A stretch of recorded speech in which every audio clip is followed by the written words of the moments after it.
Hello, this is Darrell Castle with today's Castle Report. This is Friday, the 16th day of August in the year of our Lord 2024.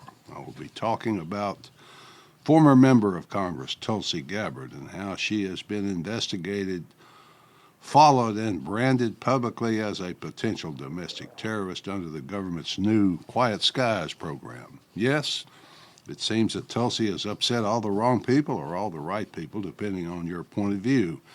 She has been placed on what amounts to a dangerous terrorist watch list under the Quiet Skies program. She has been and is being tracked by government agents in a program that reminds one of the surveillance regimes of the old Soviet Union, or perhaps the old East Germany before the Soviet breakup. This all came to light because one of those agents was disturbed by what he was ordered to do and became a whistleblower by contacting an organization called Uncover DC.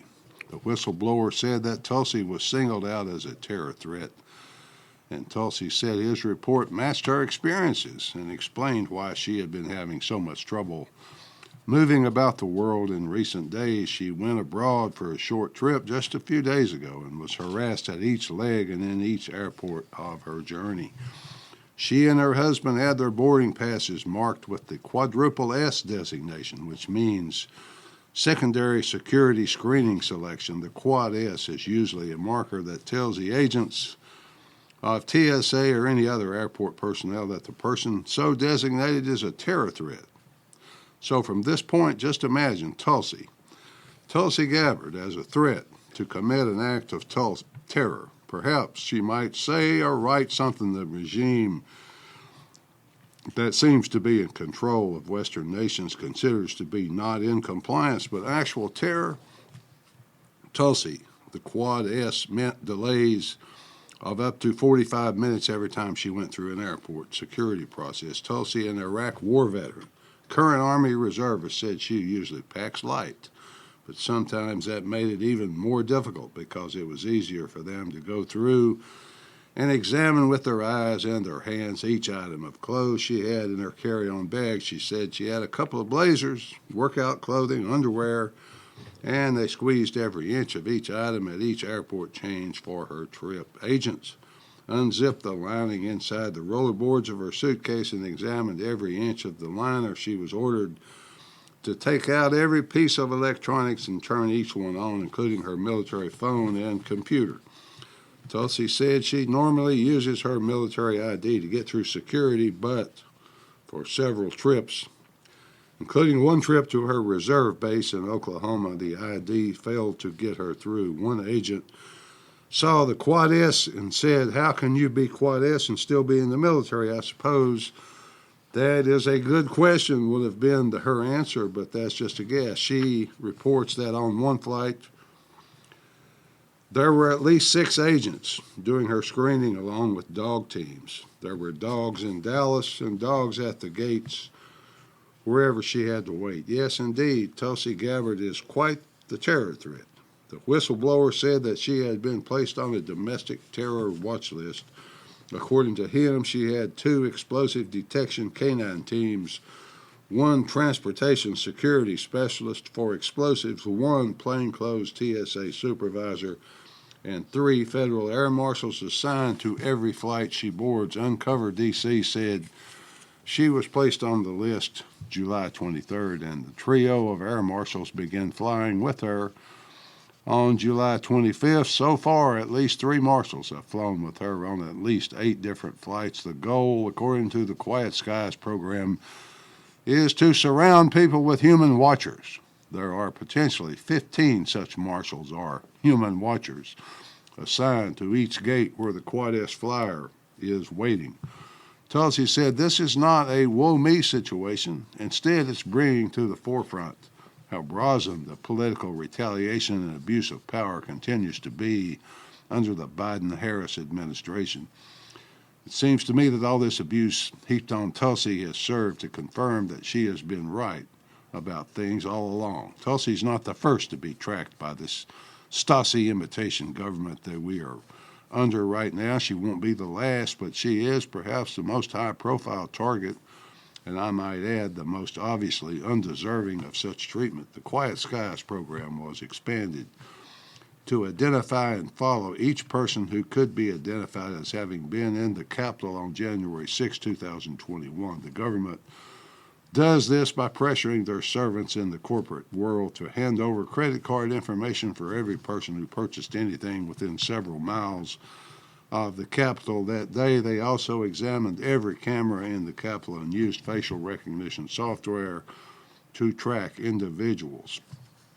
It's bad enough that Americans are so corrupt they will follow other Americans for no reason. But Tulsi is different. She is a war veteran with no connection to January 6th or any other government false flag operation. Her appearance on a terror watch list is an indication that the event we were warned could happen has in fact happened. The surveillance powers surrendered by Congress to the various intelligence agencies that make up Homeland Security have been turned against the American people, who through their words demonstrate that they are not 100% in lockstep with this new regime.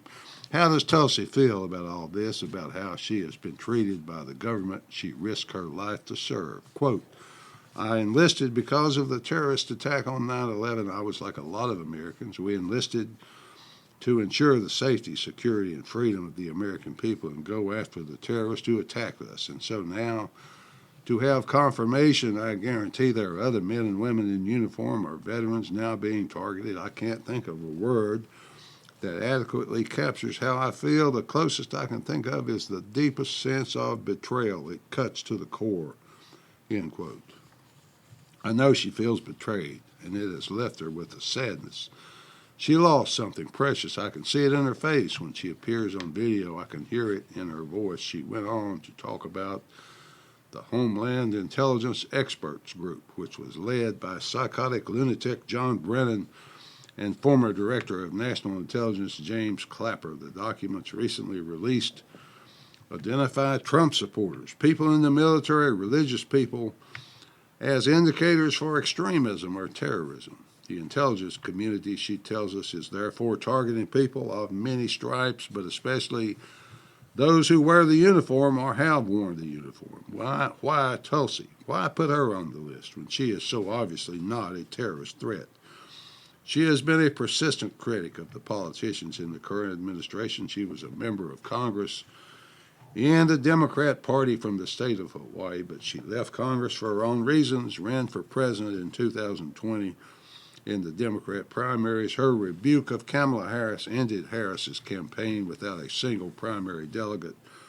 Perhaps that has something to do with her current persecution. The day before she was apparently placed on the list, she appeared on the Ingram Angle and criticized the, quote, proxy war in Ukraine. She said the administration was using crap excuses to turn Ukraine into another Afghanistan. Her put down of Harris during the campaign, I imagine, stung and was not forgotten by the newly chosen one. She put over 1,500 people in jail, Tulsi said, and then laughed about it when asked if she ever smoked marijuana. There is absolutely no legitimate reason for Tulsi Gabbard to be placed on the Quiet Skies program, being listed as a potential terrorist, followed by 9 air marshals, 3 K-9 teams everywhere she goes. It's horrible, even by the almost non-existent standards for decency of this administration. This is an administration that opens the border to anyone who wants to enter, thus permitting the rape and murder of women and little girls across the country. The new candidate for vice president on the ticket with Kamala Harris said he wished he could give ladders to all those people so they could climb in easier. So what is Tulsi to do about this persecution that has been cast upon her? She posted on X this statement, quote, my own government, my president, my commander-in-chief is targeting me as a potential domestic terrorist. The closest word that comes to mind is a complete sense of betrayal. After serving over 21 years, continuing to serve in our nation's military, my own government has labeled and is targeting me directly now as a domestic terrorist. They're using people like the air marshals as weapons and pawns to target their political opponents. Of course, there's no explanation given, which is why we are taking legal recourse, end quote. What does she mean by taking legal recourse. It's a little too early to know right now, but there has been some action. Empower Oversight is a firm that has represented whistleblowers and others in the Quiet Skies program, as well as the IRS special agents who testified in the Hunter Biden case. Their lawyer sent a letter to Homeland Security demanding an immediate investigation into the Tulsi Gabbard matter. However, Empower says it has learned that instead of calling off the dogs, literally assigned to Tulsi, the government is proceeding instead against the Quiet Skies whistleblowers when it confined them.